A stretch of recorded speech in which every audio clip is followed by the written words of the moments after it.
बंदर बाबू स्कूल के बाहर घूमता है। टैलमटोल का एक चित्र, क्योंकि वह एक जादुई दिखने वाले बैग पर नजर रखता है। जादुई बैग के अंदर एक मजेदार दावत की सोचते हुए उसका चेहरा चमक उठता है। बंदर बाबू उत्सुकता से बैग को फाड़ते हैं। बंदर बाबू ने अपना बैग खोला, किताबें बाहर गिर गईं। एक सन की नृत्य करने लगी।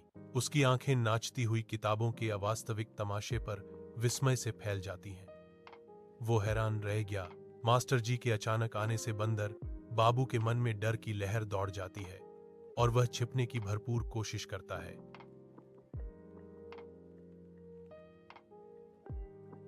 बाबू बंदर जम जाता है।